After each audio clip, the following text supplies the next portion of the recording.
नमस्कार विद्यार्थी मित्रांनो. चला तर आज आपण इयत्ता 10वी प्रॅक्टिस सेट 1.3 त्यातली महत्त्वाची काही उदाहरणं पाहू. उदाहरणार्थ यामध्ये पेज नंबर 22वरती 7वं उदाहरण आहे आणि 9वं एक आपण पाहू. ही दोन उदाहरणं आपल्याला पाहिजे. अत्यंत महत्त्वाची उदाहरणं आहेत. 5वंसुद्धा उदाहरण अत्यंत महत्त्वाचं आहे. ही उदाहरणं आपल्याला कशी सोडवायची हा भाग आपल्याला पाहायचा. तर पहिलं आपण 7वं उदाहरण कसं सोडवायचं ही गोष्ट पाहणार आहोत. मग त्यासाठी आपल्याला करायचं काय आहे तर हे प्रश्न सोडवताना त्याची आकृतीही आपल्याला आवश्यक आहे. आकृती काढल्याशिवाय उदाहरण सोडवता येणार नाही हे लक्षात घ्या. म्हणजे या ठिकाणी काय करायचं आता की या पद्धतीने त्याची आकृती काढून घ्यायची, गिवन लिहायचं, सर्व गोष्टी लिहायच्या आणि मग ते कसं सोडवायचं ते आपण पाहू. ठीक आहे. तर चला तर उदाहरणामध्ये काय दिलेलं आहे ते पहा. Quadrilateral ABCD is a parallelogram. हा काय आहे? ABCD is a parallelogram. Opposite side of parallelograms are parallel. Then prove that. काय सिद्ध करायचं आहे?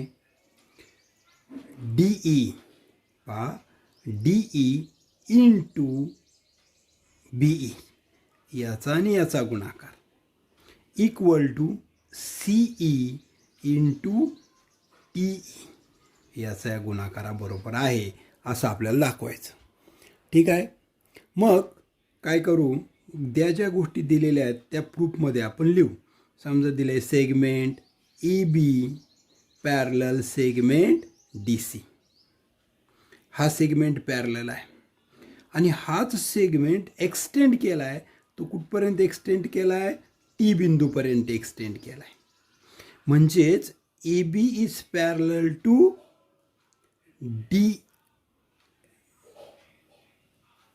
DC. हे काय आहे आपलं? C आहे. हा काय आहे? Point C. AB is parallel to DC. Therefore, AT is parallel to DC.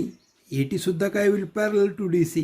कारण हे तिन्ही बिंदू एक रेषीय आहेत. Therefore, segment AT parallel DC. म्हणजे ही रेषा आणि हा सेगमेंट आणि हा सेगमेंट काय आहेत? पॅरलल आहेत. A-B-T. आता मग ह्या दोन जर पॅरलल लाईन असेल, तर ही आपण त्याची काय घेऊ? ट्रान्सव्हर्सल घेऊ. TD is there transversal. काय TD? ट्रान्सव्हर्सल आहे. पहा, ही अशी एक रेषा आहे, ही एक रेषा आहे आणि ही एक रेषा आहे. इथे काय तयार झाला? असा झेड तयार झाला.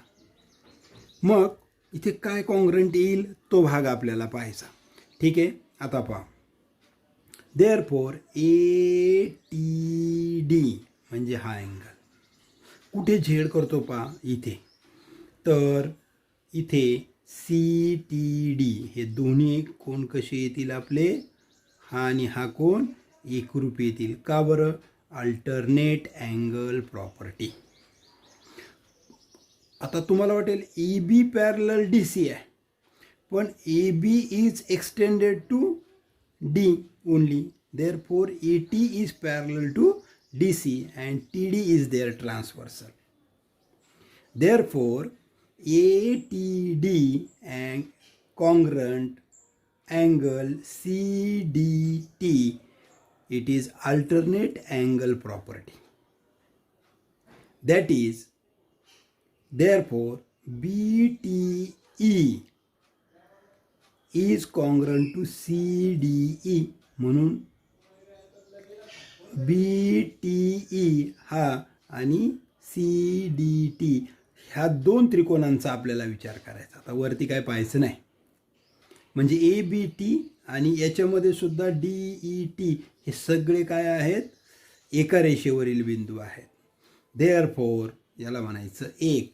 हा जो अँगल आपण एकरूप दाखवला आहे ह्या त्रिकोणातला पहिला अँगल हा आहे आपला. हे लक्षात घ्या, अल्टरनेट अँगल. त्याच्यानंतर दुसरा अँगल आहे हा व्हर्टिकली अपोजिट अँगल आपण दाखवणार. आणि ए ए टेस्टनुसार हे दोन्ही त्रिकोण काय आहेत, सिमिलर आहेत असं दाखवणार. म्हणजे B T E and C E D are congruent by A A test of similarity. मग ए ए टेस्टनुसार हे जर सिमिलर असतील तर आपल्याला दाखवायचं काय आहे की D E into B E. मग इथे ही साईड कोणती आहे आपली, डी ई. ही काय आहे, डी ई आहे, अपोजिट टू अँगल सी. बरोबर, अपोजिट टू अँगल सी. मग which is the opposite in another triangle, angle B opposite to T E. मग आपल्याला घ्यावं लागेल गुणोत्तर T E divided by D E and B E divided by C E. कारण T कोणासमोर कोणती बाजू आहे, बी ई. बरोबर, opposite to T angle there is segment B E and opposite to, कारण T and D are congruent triangles, therefore opposite to D is CE. Therefore BE upon CE equal to TE upon DE. किंवा असे कोण काढून केलं तरी चालेल. Therefore corresponding sides of similar triangles are congruent. By cross multiplication, आता cross multiplication केलं तर इथे होईल DE इंटू BE किंवा BE इंटू DE ल्या आणि CE into TE. That is proof. See again. In quadrilateral ABCD is parallelogram and line DC intersect ray AB at point T. Prove that. मग आपण काय केलं, ही लाईन आणि ही line, the segment AT parallel segment DE and TE is their transversal. मग आपण हा अँगल आणि हा अँगल अल्टरनेट अँगल दाखवले. ह्या दोन त्रिकोणामध्ये आपल्याला सिमिलरिटी दाखवायची. मग टी कॉन्ग्रंट डी अँगल दाखवला, ई कॉन्ग्रंट ई दाखवला, कारण व्हर्टिकली अपोजिट अँगल. आणि ए ए टेस्टनुसार हे दोन्ही अँगल काय झाले, कॉन्ग्रंट झाले किंवा सिमिलर झाले. मग आपल्याला याच्यातली डी ई बाजू पहा. डी ई बाजू कोणत्या कोणासमोर आहे, सी. आणि सी कोणाला कोणता कोण कॉन्ग्रंट आहे, बी. मग बी कोणासमोर कोणती आहे, टी ई. म्हणजे आपल्याला घ्यावं लागेल डी ई डिवायडेड बाय किंवा T E divided by D. हा त्रिकोण आधी घ्या, हा पहिला त्रिकोण, हा दुसरा त्रिकोण. मग यातली B E divided by C E असं घ्या आणि प्रूव्ह करायचं. ठीक आहे. त्यानंतर पुढचा एक प्रॉब्लेम पाहू आपण प्रॅक्टिस सेटमधला. तो कसा सोडवायचा हे एक लक्षात घ्या, म्हणजे आपल्याला अडचण येणार नाही. घरी ते प्रॅक्टिस करा चांगली, त्याची सोडवायची, म्हणजे ते सुटतील. आलं लक्षात. आता लक्ष द्या इकडे. 9व गणिते पाय. इथे दोन त्रिकोण आहेत, given triangles. First triangle is B A C. हा मोठा जो कोण आहे हा is congruent to A D C. म्हणजे हा पूर्ण ए आणि हा डी कॉन्ग्रंट आहेत. हे गिवन आहे. आपल्याला प्रूव्ह काय करायचं आहे, C A square equal to C B square into C D हे करायचं आहे. बरोबर. मग in triangle B A C and A D C, हा मोठा पूर्ण त्रिकोण आणि हा एक त्रिकोण यांची निवड करायची. केली. आता त्यामध्ये काय दाखवायचं बघा. बी ए सी हा मोठा त्रिकोण कशाला दाखवला आहे, ए डी सी दुसऱ्या त्रिकोणाच्या. हे गिव्हनमध्ये म्हणायचं पक्ष. त्यानंतर ए सी बी आणि